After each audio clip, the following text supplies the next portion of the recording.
Hello everyone, welcome back to the basic Excel course. We have reached the point of learning one of the most important skills in Excel, which is formulas and functions. In this video, I will explain the rules that must be followed to perform either of the two. Within these explanations, we will also understand what a circular reference is and how it can be solved. So, let's get started.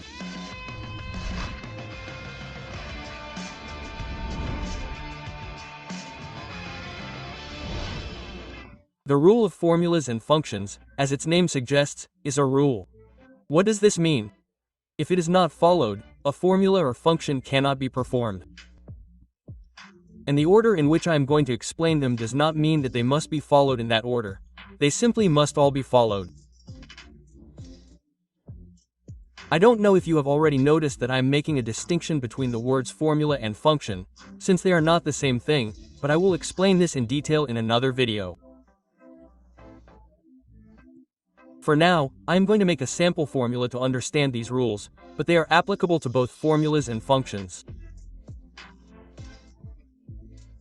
I'm going to put equals here and I want to add what's in this cell, which would be cell B2, plus what's in cell C2. This is a simple formula for an operation, and when I press enter, the result will appear here. Meanwhile, the formula will appear in the formula bar. If we want to see the formula here in the cell, we have to press the F2 key to see the formula here and the reference to the cells it's creating.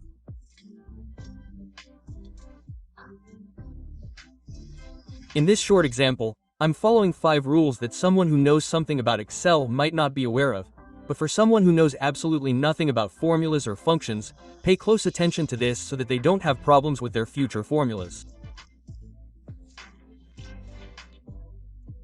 The first rule I'm going to mention is that all formulas or functions must begin with the equals sign, as you can see here. If you don't put the equals sign, anything you write will be text for Excel. That is, if I press enter right now, this will remain as B2 plus C2, as if it were a code. Notice that when I type equals, the cell names appear with a color and a box that indicates that the reference to B2 refers to this cell and C2 refers to this other one. Without the equals sign, this would not be happening. Other people can use the plus sign.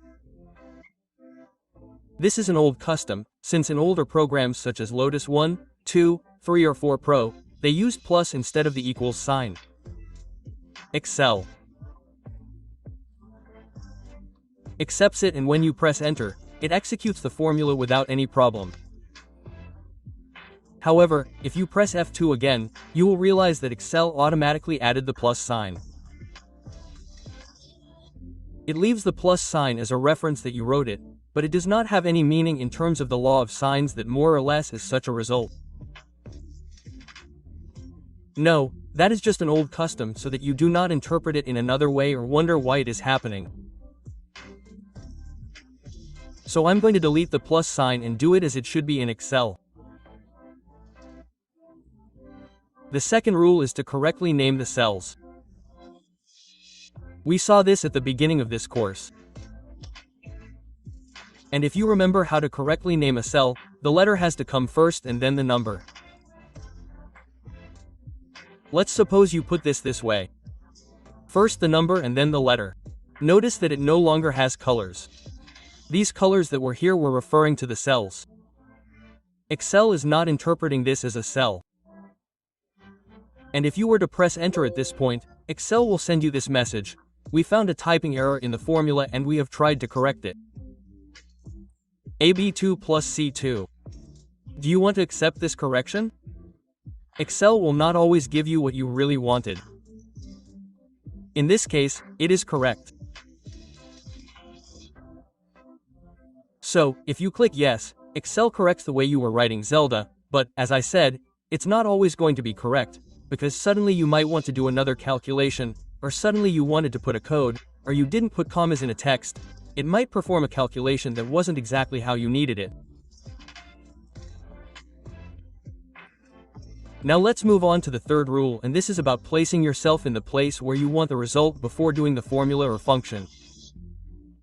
What does this mean? Let's suppose that I want the result of the sum of those same two cells in this cell here. So, first I place myself in the cell where I want the result. I write the same, I write B2 plus C2. And when I press enter, it will automatically give me the same result, even if it's duplicated, but it will give me it.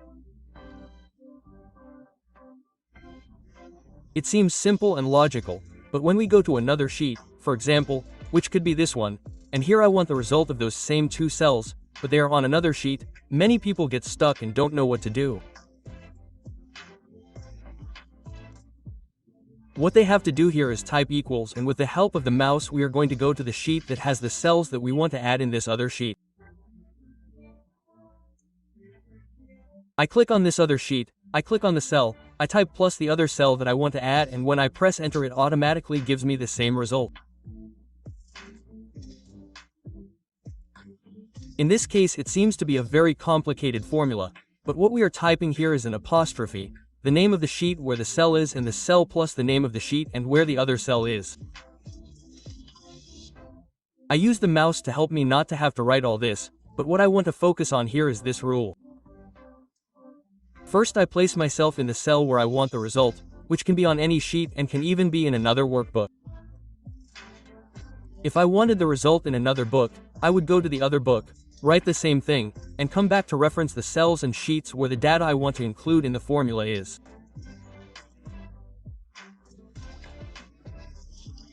Let's go with rule number 4.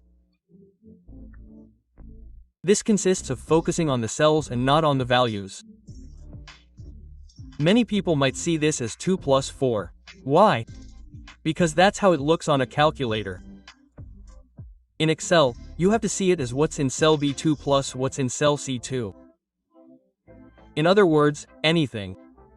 This can change or, in other words, it has to be variable. So if I enter 10 here, for example, it will automatically give me the result in the formulas where both cells are involved. If you want to do it like a calculator, Excel can do it too. I can put the same as 10 plus 4. Right now I'm focusing on the values and not on the cells. That's what I want to imply, since many people usually do it and they will do it. The problem is that if you wanted to change it to 5 here, the new result would not be updated in this formula because it is enclosed in the values and not in the cell content. So, understand the importance of this rule. Now let's look at rule number 5, which is not to include the cell where you are entering the formula within itself. It seems a bit confusing, right? Well, it turns out that there are people who can get confused, and even people who know how to use Excel can get confused by this. I'm going to show you a demonstration so that you can see what I'm talking about. Note that we already understood that this is cell B2 plus C2 and I can accidentally put plus cell 2. What's in cell 2? It's the cell where I'm entering the formula. If I press enter, Excel will give me a warning, which tells me that there are one or more circular references in which a formula refers to itself directly or indirectly. This can cause incorrect calculations, and it advises you to try removing or changing the references or moving the formula to other cells. So, what I want you to understand is that what you just did here is called a circular reference. The problem that many people have is that they also don't completely read the messages that the programs can send them, and they think that it will correct it like Excel did a while ago. If you click accept, it will output 0. So 10 plus 5 is not 0, but if you don't notice that detail, you can leave it like that because you clicked accept and then the results in your data will not be correct. There will be a missing value, in this case 15. And to further increase the problem, when a formula in Excel has an error, it has a green check mark. I don't know if you've seen this before, but a circular reference doesn't even have a green check mark. So, if this were in the middle of a bunch of data, How could you find this circular reference? How do you know that it has a circular reference? Well, when you open the workbook, Excel normally tells you that this workbook contains one or more circular references. So, what we have to do is look at the status bar. And here in the status bar it's telling me that there's a circular reference in cell 2. What happens if we're on another sheet?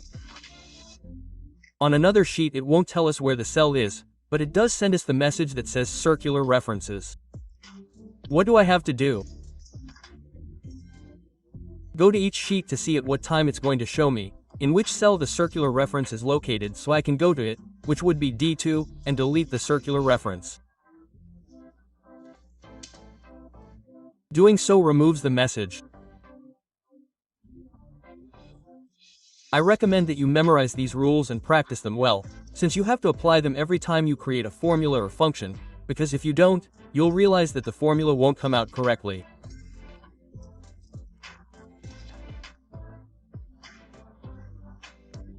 In the next video I'll show you how to create different basic formulas and other knowledge that I don't explain here, such as some errors that may appear and other issues that have nothing to do with rules. That is, you can do it without it being mandatory as a rule. I'll see you in the next one.